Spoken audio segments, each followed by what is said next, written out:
Olá, tudo bem? Bem-vindo ao nosso tradicional Café com Ações.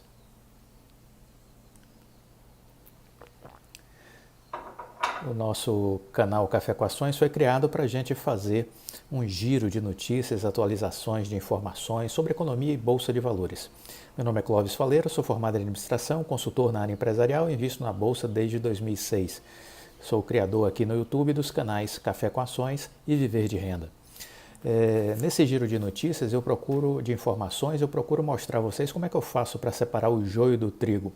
Há muito conteúdo disponibilizado nas mídias, na internet como um todo, nas redes sociais, e é preciso ter cuidado. Há muito barulho, muita confusão, é preciso se afastar, entendeu? Nunca fique na multidão, a multidão perturba, a multidão confunde, nos desvia energia, foco e concentração. Mantenha a distância, se afaste para poder então fazer uma seleção das coisas que realmente vão significar alguma coisa para a sua estratégia de investimentos. Então, basicamente essa é a nossa finalidade aqui no Café com Ações. Bom, eu começo destacando aqui uma notícia importante, que é a aprovação pela Câmara dos Estados Unidos do plano econômico do governo Joe Biden, né? Estamos falando aí de 1,9 trilhão de dólares, né? 1,9 trilhão de dólares que foi aprovado pela Câmara. Esse pacote, o objetivo dele é combater os efeitos da pandemia na economia americana. Os democratas que controlam a Câmara aprovaram a medida por uma votação de 219 a 212. Agora o projeto segue para o Senado, onde provavelmente será aprovado porque os democratas hoje possuem a condição política de aprovar um projeto no Senado. O plano de resgate americano, como foi batizado pelo governo, deve ser usado para pagar vacinas, suprimentos médicos e possibilitar uma nova rodada de auxílio financeiro para famílias, pequenas empresas, governos estaduais e locais. O povo americano precisa saber que seu governo está ao seu lado, disse a presidente da Câmara, Nancy Pelosi.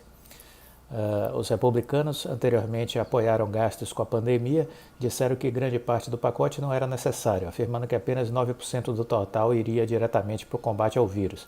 A votação na Câmara foi um teste bem sucedido para o Partido Democrata e para o governo Joe Biden, que detém uma maioria estreita na Câmara, mas ainda assim uma maioria. Progressistas e moderados no partido, que muitas vezes estão em desacordo, enfrentarão batalhas mais difíceis em questões como migração e mudanças climáticas. Os itens mais caros do projeto incluem pagamentos de $1.400 a pessoas físicas, um seguro-desemprego federal de $400 por semana até 29 de agosto e ajuda para quem está com dificuldade para pagar aluguéis e hipotecas durante a pandemia. O decreto agora segue para o Senado, onde a vice-presidente democrata Kamala Harris pode ter que voltar pelo desempate em uma Câmara onde os republicanos controlam 50 cadeiras e os democratas e seus aliados outras 50. Então o voto da Kamala Harris seria o voto de Minerva, vamos dizer assim, para decidir pela aprovação do projeto. Então essa é uma notícia importante, mais um socorro financeiro para a economia americana. Economia americana que vem demonstrando sinais muito positivos.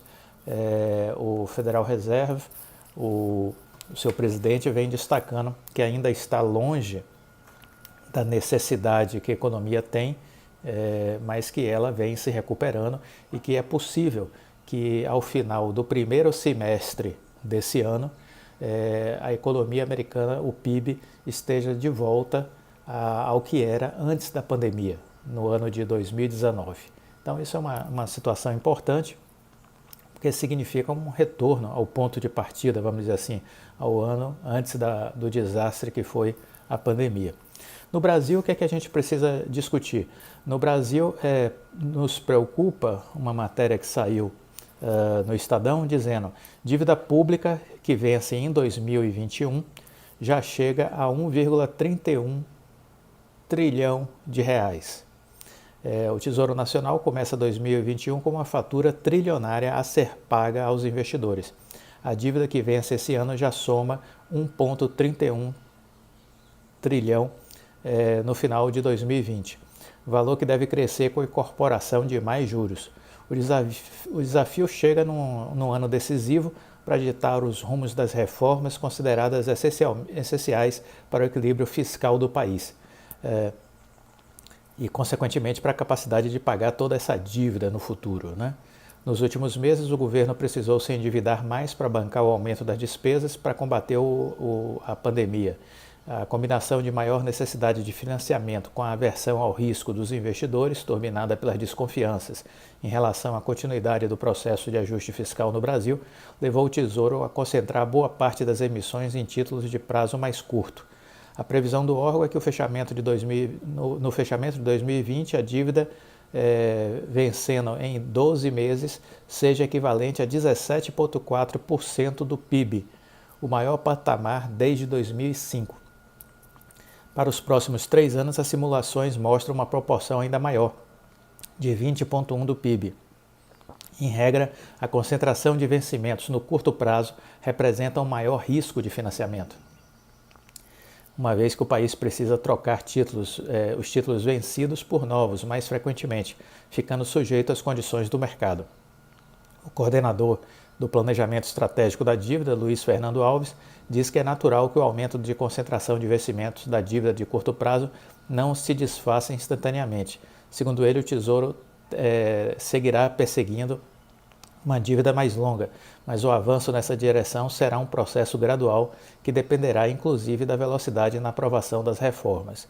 Por isso, a agenda de reformas fiscais é tida como essencial. E aí o Congresso Nacional precisa entender isso, o Senado e a Câmara de Deputados. Sem isso, haverá maior dificuldade em retomar a melhor composição da dívida pública, né? Deixando o país cada vez mais dependente de rolagem de dívida no curto prazo por mais tempo. A redução do endividamento, por sua vez, depende de o Brasil voltar a arrecadar mais do que gasta, coisa que está difícil nos próximos anos de vermos isso acontecer. A mensagem principal é que nos próximos 2, 3 anos é muito provável que a gente ainda siga com uma proporção de vencimentos da dívida em patamares mais altos que as médias dos últimos anos. Como a dívida mais alta, a mudança no volume de vencimentos em cada ano tende a ser mais alta de maneira estrutural. Então, temos aí uma situação fiscal preocupante, em patamares altos, e que demonstra cada vez mais a importância do país fazer as reformas. E aí a grande questão é o que o Senado e a Câmara de Deputados vai decidir, né, em relação aos temas estruturantes que são urgentes, que já deveriam ter sido votados há muito tempo. Esses projetos estruturantes, eles deveriam ter sido tratados no governo Temer. Infelizmente, a coisa não evoluiu. Nós estamos no 2º ano do governo Bolsonaro e as coisas continuam num ritmo muito lento. São reformas que já são antigas, que deveriam ter acontecido há muito tempo. Estamos falando aí de reforma administrativa para redução dos privilégios do setor público, seja ele federal, estadual ou municipal, redução de quadro funcional da máquina pública, redução de reajustes, de aumento de salários automático para essas categorias, entendeu? Tudo isso precisa ser ajustado, mas já deveria ter sido ajustado lá atrás no governo Temer. Então tem faltado vontade política por parte dos congressistas para discutir esses temas. Teremos agora essa vontade? Será suficiente o que vai ser aprovado? Se for aprovado, são dúvidas que a gente tem, são questionamentos, e esses questionamentos estão no mercado. O mercado financeiro possui essas perguntas na sua agenda e quanto mais o tempo passa, mais o mercado fica inquieto. Essa correção que nós estamos assistindo na Bolsa nessas últimas semanas exatamente simboliza isso, essa falta de perspectiva favorável à aprovação das reformas, né? Então, por isso, essa instabilidade, essa volatilidade que a gente está vendo no mercado financeiro. Os investidores estão preocupados, estão atentos a esses movimentos, aos discursos, a cada fala de um deputado, de um senador importante. Tudo isso gera inquietude, né? E nós já estamos assistindo um movimento de saída de estrangeiros. Os estrangeiros começaram a voltar à Bolsa em novembro, dezembro, janeiro, e agora a gente já está vendo que no mês de fevereiro quase 10 bilhões de reais de investimentos de estrangeiros deixaram o país. E esse fluxo de saída pode aumentar a partir agora de março. Basta as pessoas perceberem que esses assuntos que são sérios, como a reforma administrativa, reforma tributária, privatizações, se essas coisas estiverem paralisadas, sem ter a devida importância e senso de urgência, os investidores então começam a sair. Isso preocupa porque o país depende muito de investimento estrangeiro, né?